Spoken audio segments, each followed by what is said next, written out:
নমস্কার, সবাইকে স্বাগত জানাচ্ছি এখনকার অনুষ্ঠান অশরীরী, দ্য প্যারানর্মাল অ্যাক্টিভিটিস। আজকে আমরা যে ছবির কথা বলবো সেই ছবিটি হচ্ছে অত্যন্ত জনপ্রিয় আর একটি হরর মুভি বলিউডে, ভুলভুলে। আপনারা প্রত্যেকেই ভুলভুলাইয়া দেখেছেন, যেখানে অক্ষয় কুমার অভিনয় করেছিল। হরে রাম হরে কৃষ্ণ প্রচণ্ড মানে জনপ্রিয় হয়েছিল গানটি।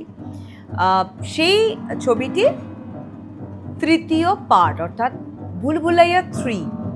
ভুলভুলাইয়া 3 শুটিংয়েও এমন কি ঘটেছিল, যেখানে অতি প্রাকৃত বিষয় বারবার করে উঠে আসছিল।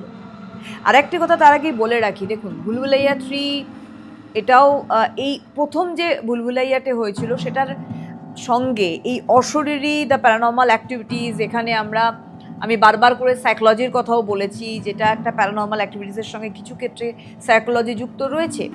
এবং এই আমাদের মাল্টিপল পার্সোনালিটি ডিসঅর্ডারের কথা বলেছি, ইত্যাদি ইত্যাদি সমস্যার কথা বলেছি। ভুলভুলাইয়া ছবিটার কিন্তু সেই জায়গাটিকেই তুলে ধরেছিল যে একটি ডুয়াল পার্সোনালিটি বা মাল্টিপল পার্সোনালিটি ডিসঅর্ডার তৈরি হয়েছে। যে নায়িকা বা অভিনেত্রী ছিলেন বিদ্যা বালান, এবং সে একাধারে ভাবছে যে সে সেই নর্তকী, এবং তার যে হাজব্যান্ড বর্তমান সময়ে, সেই হাজব্যান্ড অর্থাৎ শাইনি আহুজা তাকে ভাবছেন যে অত্যাচারী রাজা, যে বিদ্যা বালানের আগের জন্মের প্রেমিককে খুন করেছিল। তো এইটা একটা মানুষের মনস্তাত্ত্বিক বিষয় নিয়ে সম্পূর্ণ গঠন করা একটি ছবি ভুলভুলাইয়া। অত্যন্ত জনপ্রিয় হয়েছিল, আমরা প্রত্যেকেই দেখেছি এবং জানি, এবং খুব সুন্দরভাবে এই ছবির মধ্যে এই যে পার্সোনালিটি ডিসঅর্ডার এটিকে তুলে ধরা হয়েছিল। এবং আর তার সঙ্গেও আরেকটি বিষয় হচ্ছে, এই ছবিটিতে একদিকে আমাদের মানে বিশ্বাস, আমাদের সনাতন ধর্ম, এবং সেই সনাতন ধর্মের সঙ্গে সায়েন্স, অর্থাৎ সাইকো মানে সোম্যাটিক ডিসঅর্ডারকে এস্টাবলিশ করার জন্য যে সায়েন্স, সেই সায়েন্সটাকে অদ্ভুতভাবে মেলবন্ধন করা হয়েছিল। কিন্তু আমি ভুলভুলাইয়া নিয়ে বলছি, আমি বলছি ভুলভুলাইয়া 3। ভুলভুলাইয়া 3 কে ছিল অভিনেতা? ভুলভুলাইয়া 3 ছিল কার্তিক আরিয়ান। উনি কিছু অভিজ্ঞতার কথা বলেছেন, শুটিংয়ের সময় তার হয়েছিল। তিনি বলছেন যে শুটিং শেষে তিনি দেখেছেন তার পিঠে ব্যাক সাইডে আঁচড় কাটার দাগ রয়েছে। তিনি ফিল করেছেন যে কেউ বোধহয় আঁচড় কেটেছে, এবং তিনি সেটা বলেছেন, এবং সেটা ডেফিনিট করে তিনি দেখিয়েওছেন যে তার অনুভব হয়েছিল যে কিছু একটা উপস্থিতি রয়েছে, যে অন্য কেউ করলে সেটা অভিনয় ভাবতে পারতে, কিন্তু সেটা অভিনয় নয়, কিন্তু বাস্তবে কেউ ছিলই না, পিঠে আঁচড় কাটার বিষয়টা হয়েছিল। এছাড়া পরিচালকের কথা এবার বলবো, ওটা তো গেল হিরো।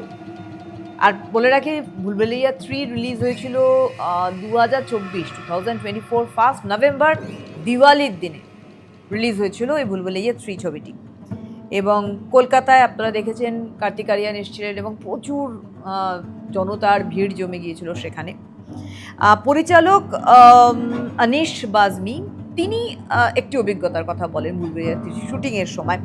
তিনি বলেন যে তার একটা এমন পজিশন হয়েছিল, একটি বিড়ালকে কেন্দ্র করে, একটি বিড়ালকে কেন্দ্র করে তার একেবারে শ্বাসরোধ হয়ে যাওয়ার মতো অবস্থা হয়েছিল। আমরা চট করে কোনো কিছু বিশ্বাস করি না, এটাই আমাদের শিক্ষা বা আমাদের বৈজ্ঞানিক যুগ বলবো, যে আমরা আগে নিজেদেরকেই যাচাই করি যে এটা ভাবছি, যেটা দেখছি সেটা সঠিক কিনা। একদিকে এই যাচাই করাটা খুব বাঞ্ছনীয়। তো অবশ্যই আনিস বাজমিও কিন্তু সেটা ভেবেছেন যে আমার মনস্তাত্ত্বিক কিছু একটা বিষয় হয়েছিল, মনের ভ্রম থেকে এই জিনিসটা তৈরি হয়েছিল, যা চলচ্চিত্র ভূতের গল্পের সঙ্গে সম্পর্কিত। কার্তিক আরিয়ান বলছেন যে শুটিং সেটে তিনি এরকম একটা অশরীরী উপস্থিতি দেখেছিলেন। এবারে সেইটা পরবর্তীকালে বলা হয়েছিল যে ভুলভুলাইয়া 3 যে মুভিটি, একটা এখানে তো কোনো মনস্তাত্ত্বিক বিষয় ছিল না, এখানে একটা সিম্পল হরর মুভি করা হয়েছিল, এবং ডেফিনেটলি কিছুটা কমেডির অংশ ছিল। সেইটাকে প্রাণ দেওয়ার জন্য মেবি কার্তিক আরিয়ান এই কথা বলেছিল যে আমি যে রুহ বাবা কথা বলেছি, সেই রুহ আমাদের যে মুভিতে ছিল রুহ বাবা, ওই রুহ বাবার সরাসরি আমি কিন্তু মুখোমুখি সামনাসামনি হয়েছিলাম, এবং তাকে ওই রুহ বাবা ভয় দেখানোর চেষ্টা করেছিল। এটা ভুলভুলাইয়া 3 কে আরও বেশি হাইপ দেওয়ার জন্য সে মেবি এটা বলেছিল, এমনও বলা হয়। এছাড়া হচ্ছে ওরচার জাহাঙ্গীর মহল, যেখানে শুটিংটা হয়েছিল, একটা বড় মহল আপনারা দেখেছেন, ওরচার জাহাঙ্গীর মহল, এবং ওই স্থানটি একটা রহস্যময় পরিবেশে ঘেরা। মানে শুধুমাত্র যে ছবিতে দেখানো হচ্ছে তা না, একটা রহস্যময় পরিবেশে ঘেরা একটা মহল, যে মহলের মধ্যে শুটিং করে, আমি আগের বেশ কয়েকটা এপিসোডেও বলেছি যে পরিচালকরা চেষ্টা করেন যে চিত্রনাট্য যেভাবে তৈরি হয়েছে সেই চিত্রনাট্যকে সাপোর্ট দেওয়ার জন্য একটা সঠিক সুন্দর শুটিং প্লেস আগে নির্বাচন করা প্রয়োজন।